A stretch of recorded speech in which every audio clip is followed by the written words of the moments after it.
राज्यातली एक महत्त्वाची राजकीय घडामोड. राज ठाकरे आणि उद्धव ठाकरे एकत्र येण्याच्या चर्चेवर बोलण्यास शरद पवारांनी स्पष्ट शब्दात नकार दिलेला आहे. पंढरपूर दौऱ्यावर असताना शरद पवारांना याबाबत प्रश्न केला असता त्यांनी उत्तर देणं टाळलं आहे. त्यामुळे पवारांच्या मनात नेमकं काय चाललंय याची चर्चा आता सुरू झाली आहे.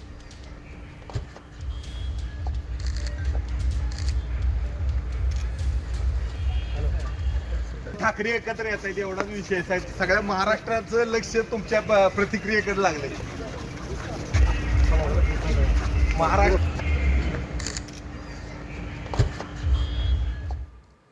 तर शरद पवारांनी उत्तर देणं टाळलेलं आहे.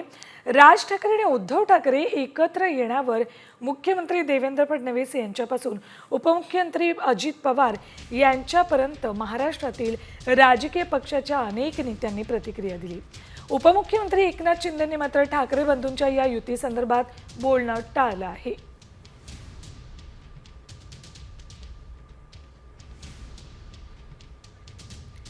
एकनाथ शिंदेंनी संताप व्यक्त केलेला आहे. ठाकरे बंधू एकत्र येण्यावर राज्यातल्या सगळ्याच राजकीय पक्षातले महत्त्वाचे नेते बोलतात, मात्र एकनाथ शिंदेंनी यावर बोलणं टाळलं आहे. बघा, जर दोघे एकत्र आले तर आम्हाला आनंदच आहे. कोणीही आपल्यातले मतभेद विसरून एकत्रित येत असतील तर याच्यामध्ये काही वाईट वाटण्याचं कारण नाही. फक्त मला असं वाटतं की जो आमचे माध्यम आहेत ते जरा जास्त त्याच्यावर विचार करतात. जास्त मला असं वाटतं की ज्याला to read between the lines म्हणतो ते तुम्ही अधिक करताय. त्याच्यामुळे वाट बघा, आले तर उत्तम आहे, आम्ही स्वागत करू. बघा, एकनाथ शिंदेंचा संताप होऊ शकतो. देवेंद्र फडणवीस हा संताप दाखवणार नाही, पण आतून त्यांचं पोटात ढवळाढवळ सुरू होऊ शकतो. पण त्यांनी जर असं म्हटलं की दोन भाऊ एकत्र येणार असतील तर आनंद आहे. भाजपचा आनंद हा किती खोटा असतोय आम्हाला माहिती आहे. ते आनंद पोटात माझ्या मावेना हे असं तुमचं जरी असलं तरी त्यांच्या पोटात आणि बघा, मी ओळखतो सगळ्यांना ओळखतो. आतापर्यंत काड्या घालण्याचं काम कोणी केलं कॅफेत जाऊन, हे आम्हालाही माहिती आहे. तर ठाकरे बंधूंची युती झाल्यास आनंदच आहे असं विधान माजी मंत्री छगन भुजबळ यांनी केलेलं आहे. सगळीच राजकीय कुटुंब एकत्र आली तर फार बरं होईल असंही त्यांनी म्हटलं आहे. बघा, माझ्यासारखा जो जुना आणि बाळासाहेबांचं जे अगदी जवळून काम करणार नेता, मला तर खूप आनंद होईल दोघे एकत्र आले. ही सगळीच कुटुंब एकत्र आली तर फार बरं होईल. मग आपलं राजकारण करत राहा, कुटुंब रित्या जे आहे एकत्र येणं चांगलं राहतं. घरातल्या स्वास्थ्याच्या दृष्टीने सुद्धा, स्वतःच्या मनस्वास्थ्यासाठी सुद्धा, आणि ते जर स्वास्थ्य चांगलं असेल तर राजकारणावर चांगलं काम करता येतं. तर राज ठाकरे म्हणाले, आमच्या वादापेक्षा महाराष्ट्र मोठा आहे. माझ्यासाठी ही खूप गोड आणि मोठी बातमी आहे अशी प्रतिक्रिया सुप्रिया सुळेंनी दिली. नाही, मी त्याचं कालही स्वागत केलं होतं. कुठलंही कुटुंब एक होत असेल तर अर्थातच कोणीही सुसंस्कृत व्यक्तीला आनंदच होईल. महाविकास आघाडीमध्ये येतील असं वाटतं का तुम्हाला? बघूया ना, आता तर कुटुंब एकत्र झाले, त्याचा आनंद तर साजरा करू द्या. तर एकत्र येण्यासाठीचा निर्णय उद्धव ठाकरे आणि मनसे नेते राज ठाकरे घेतील, त्यात इतर कोणताही नेता नसेल. हे दोनच नेते निर्णय घेतील असंही संजय राऊत यांनी म्हटलं आहे. जो निर्णय घ्यायचा आहे हे फक्त याच्यामध्ये तिसरा कोणी नाही, हे फक्त उद्धव साहेब आणि राजसाहेबच घेऊ शकतात. दोनच नेते, दोन भाऊ घेऊ शकतात. त्याच्यामध्ये कोणीही आपलं मत व्यक्त करण्याची गरज नाही. कोणी मत व्यक्त करण्याची काही गरज नाही, कोणी याच्यामध्ये मत व्यक्त करण्याची. तर उद्धव ठाकरेंनी कुणाला महाराष्ट्र द्रोही असं प्रमाणपत्र देऊ नये. ते मुख्यमंत्री असताना मनसैनिकांवर 17,000 गुन्हे दाखल झाले होते. ती चूक उद्धव ठाकरेंना वाटते का आणि त्याबद्दल मनसेची माफी मागणार का असा सवाल संदीप देशपांडेंनी केलाय.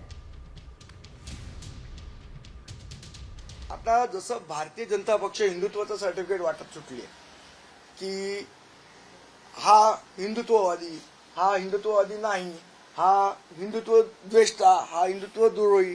पहिली गोष्ट, भारतीय जनता पक्षाने असं सर्टिफिकेट वाटू नये ही आमची भूमिका आहे. त्याचप्रमाणे हा महाराष्ट्रप्रेमी, हा महाराष्ट्रद्रोही ह्याचं सर्टिफिकेट वाटण्याचा अधिकार शिवसेनेला नाही. 17,000 केसेस भोंग्याच्या आंदोलनाच्या उद्धव ठाकरे मुख्यमंत्री असताना आमच्या महाराष्ट्र सैनिकांवर टाकल्या. ती चूक आता उद्धव ठाकरेंना वाटते का? आणि जर वाटत असेल तर महाराष्ट्र सैनिकांची माफी मागणार का? तर या महत्त्वाच्या राजकीय घडामोडीनंतर आता 100 झटपट.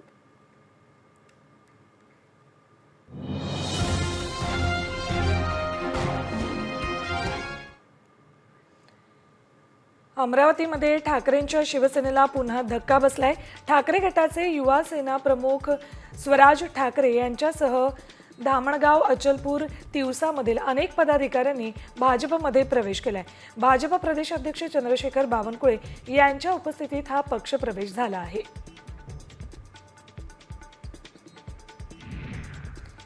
ठाणे महापालिका कार्यक्षेत्रातील एकूण 394 अनधिकृत पोस्टर्स, बॅनर्स, होर्डिंग्ज हटवण्यात आलेत.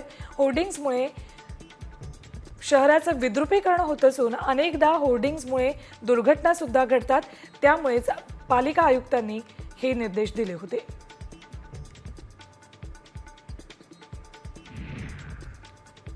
करमाळ्याच्या आदिनाथ सहकारी साखर कारखाना निवडणुकीमध्ये आमदार नारायण पाटील गटाची सत्ता स्थापन झाली. 21 संचालकांच्या जागांसाठी मतमोजणी पार पडली. यामध्ये नारायण पाटील गटाचे सर्वच्या सर्व म्हणजे 21 उमेदवार सुमारे 1000 मतांच्या फरकानं विजयी झालेत. माजी आमदार संजय शिंदे यांना हा मोठा धक्का मानला जातोय.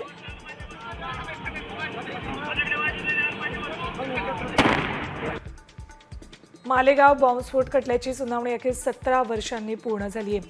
आता या संदर्भातला निकाल 8 मे रोजी जाहीर केला जाईल.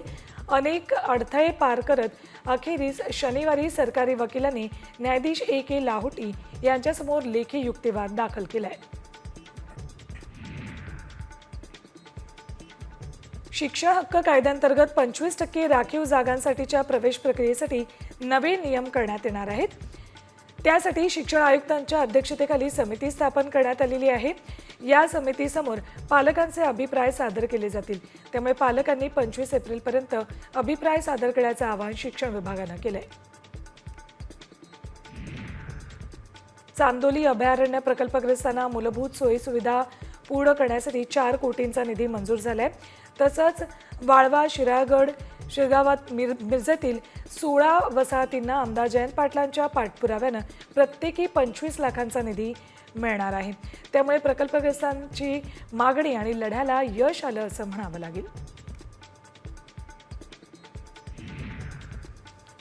ठाणे महापालिका हद्दीत 96 इमारती अति धोकादायक तर 407 इमारती धोकादायक असल्याची माहिती समोर आली आहे. मागील वर्षीपेक्षा यंदा अतिधोकादायक इमारतींची संख्या 10 वाढलेली आहे, तर धोकादायक इमारतींची संख्या तब्बल 110 वाढली आहे. त्यामुळे येथील रहिवाशांच्या जीवाला घोर लागलाय.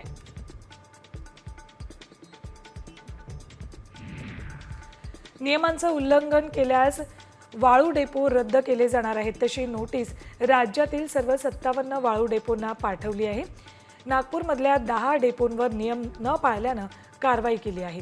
अनियमितता लक्षात आल्यानं महसूल मंत्री चंद्रशेखर बावनकुळेंनी कारवाईचा इशारा दिला आहे.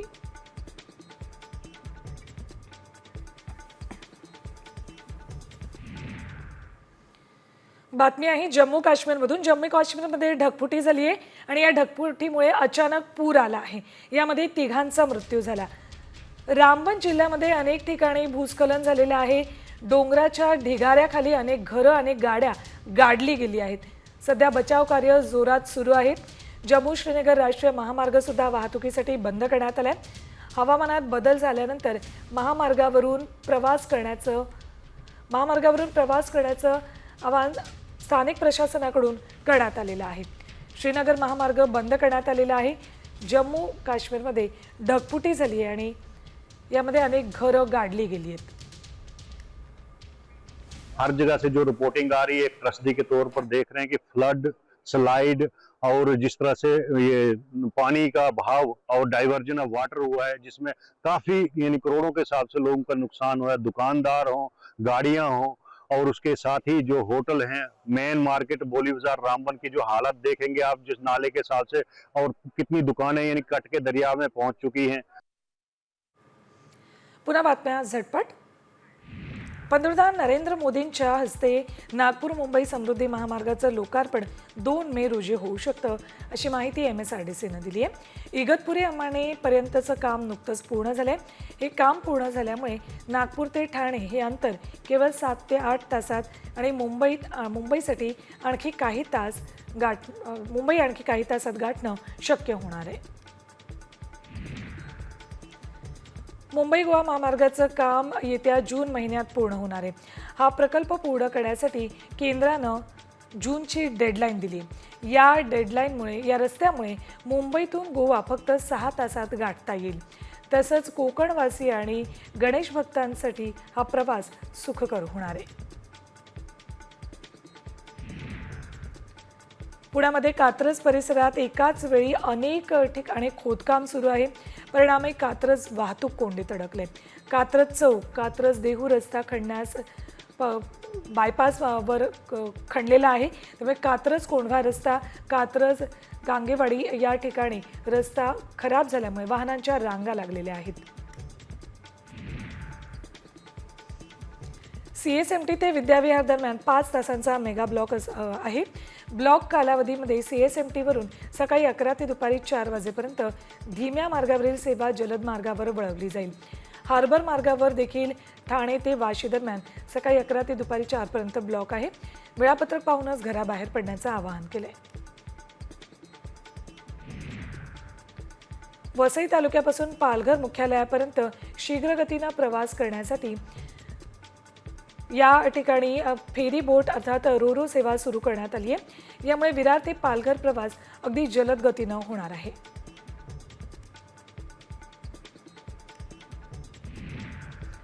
बिग बॉस फेम अभिजित बिचकुलेनं वाहतुकीचे नियम मोडले आहेत। स्वारगेट चौकामध्ये चुकीच्या बाजूनं वाहन चालवत वाहतुकीत अडथळा निर्माण केलाय। वाहतूक पोलिसांनी अभिजित बिचकुलेच्या गाडीवर दंड ठोठावलाय। तसंच बिचकुलेंनी वाहतूक पोलिसांसह कार्यकर्त्यांशी हुज्जतही घातली। नागपूरमध्ये सध्या उन्हाचा पारा 44.7 अंशांवर पोहोचलाय। याच पार्श्वभूमीवर शहरातील काही सिग्नलवर ग्रीन नेट बसवण्यात आलेले आहेत। एकूण 33 ट्रॅफिक सिग्नल्सवर दुपारी 1 ते 4 दरम्यान ते बंद ठेवण्याचा निर्णयही घेण्यात आलेला आहे। मार्च महिन्यापासून उन्हाचा पारा वाढल्यामुळे पालघरमध्ये रुग्णालयामध्ये उष्माघाताचे रुग्ण यायला सुरुवात झाली। त्यामुळे जिल्ह्याच्या विविध भागांमधील रुग्णालयात उष्माघात कक्ष सुरू करण्यात आलेले आहेत।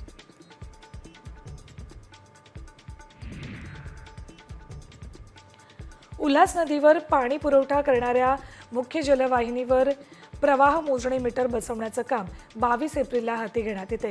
या कामासाठी साधारण 9 तासांचा कालावधी लागणार आहे। त्यामुळे कल्याण टिटवाळा या परिसराचा पाणी पुरवठा सकाळी 9 ते संध्याकाळी 6 या वेळेत या दिवशी बंद राहील, याची माहिती पालिकेच्या पाणी पुरवठा विभागानं दिली आहे। अमेरिकेचे राष्ट्राध्यक्ष डोनाल्ड ट्रम्प यांच्या विरोधात लोक आक्रमक झालेले आहेत, रस्त्यावर उतरलेत। अमेरिकेच्या सर्व 50 राज्यांमध्ये निदर्शनं केली जात आहेत। ट्रम्प यांच्या टॅरिफच्या घोषणेविरोधात तसंच सरकारी नोकऱ्यांमधल्या कपातीविरोधात ही निदर्शनं सुरू आहेत।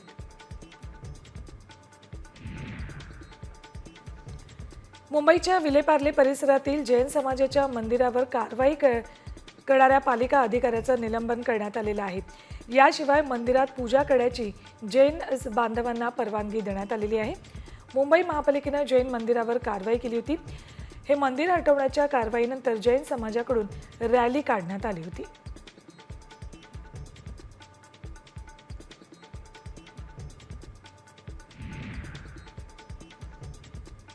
पुण्यामध्ये बालमृत्यूची चिंताजनक आकडेवारी समोर आलेली आहे। महापालिकेच्या आरोग्य विभागाच्या अहवालानुसार हा आकडा महिनाभरात 517 बालकं दगावली आहेत। या मृत्यूमागे कमी वजनानं जन्म होणं, त्यानंतर अपूर्ण गर्भकालावधी प्रसूती होणं, पोषणाची कमतरता, जन्मजात आजार अशा अनेक घटना असल्याचं, अनेक कारणं असल्याचं समोर आलेलं आहे।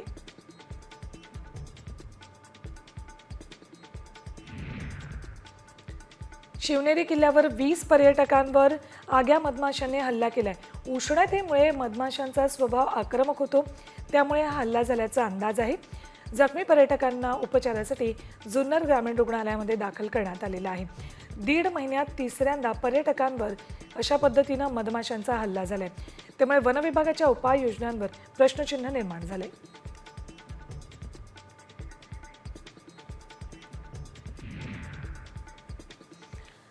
पोलिसांच्या अकार्यक्षमतेवर अनेकदा वेगवेगळ्या कारणानं प्रश्न उपस्थित केले जातात. मात्र आता एका चोरीच्या प्रकारामुळे खाकीवर पुन्हा एकदा ठपका ठेवला जातोय. काय आहे हे नेमकं प्रकरण, बघूयात या रिपोर्टमधून. चोरीचा तपास, पोलिसांनाच धक्का.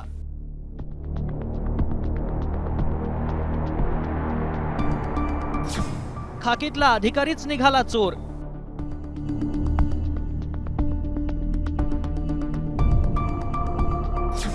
$35,000च्या चोरीनं फुटलं बिंग.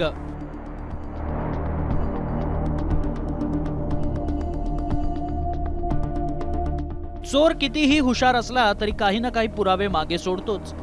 मात्र या चोरांचा गुरुच पोलीस असेल तर? होय, ऐकून एखादं फिल्मी कथानक वाटेल असाच प्रकार घडलाय जळगावच्या चोपड्यात. मात्र हा फिल्मी सस्पेन्स कसा संपला ऐकूया. जळगावच्या चोपडा बसस्थानकावर एका शेतकऱ्याचे 35,000 रुपये चोरट्यांनी लंपास केले. पोलिसांनी चोरट्यांचा पाठलाग केला, सापळाही रचला, चोरट्यांना गजाआडही केलं. आणि इथेच आला क्लायमॅक्स. कारण पोलीस चौकशीत जे समोर आलं त्यानं खळबळ उडाली. या सगळ्या स्टोरीतला हिरोच म्हणजे एक पोलीसच विलन ठरला. हाच पोलीस अधिकारी टोळीचा म्होरक्या निघाला. बसला ना तुम्हालाही धक्का? तर या व्हिलनचं नाव आहे प्रल्हाद मांटे. त्यानं चोरीचा प्लॅन कसा आखला पाहूया. चोरीच्या रॅकेटचा म्होरक्या पोलीस अधिकारी प्रल्हाद मांटे सध्या ताब्यात आहे. बस स्थानकावर चोरीचा रॅकेट चालवायचा. ऑन ड्युटी मांटे चोरीचं प्लॅनिंग करायचा. मांटेकडून चोरीसाठी स्पेशल टीमला मांटेकडून प्रशिक्षण. 4 लोकांपैकी प्रल्हाद पिराजी मांटे हा जो आरोपी आहे तो ग्रेड PSI आहे आणि त्याची नेमणूक जालना सदर बाजार पोलीस स्टेशनला आहे. प्रल्हाद मांटे खाकीतला हा चिल्लर चोर अखेर गजाआड झालाच. मांटे खरं तर 3 महिन्यात पोलीस दलातून निवृत्त होणार होता. मात्र त्याच्याच साथीदारांना खऱ्या प्रामाणिक पोलिसांनी पकडल्यानं मांटेचं बिंग फुटलं आणि पोलिसांनाही धक्का बसला. खाकीतला रक्षकच जेव्हा गरिबांच्या पैशावर डल्ला मारतो तेव्हा त्याला कडक शासन हे व्हायलाच हवं. मात्र मांटे किती वर्ष अशी टोळी चालवत होता, त्यातून त्यानं कुठे आणि किती चोऱ्या केल्या याचा सखोल तपास पोलीस करतील तेव्हा आणखी बरेच कारनामे समोर येतील एवढं नक्की. जळगावहून संजय महाजन सह ब्युरो रिपोर्ट, साम TV,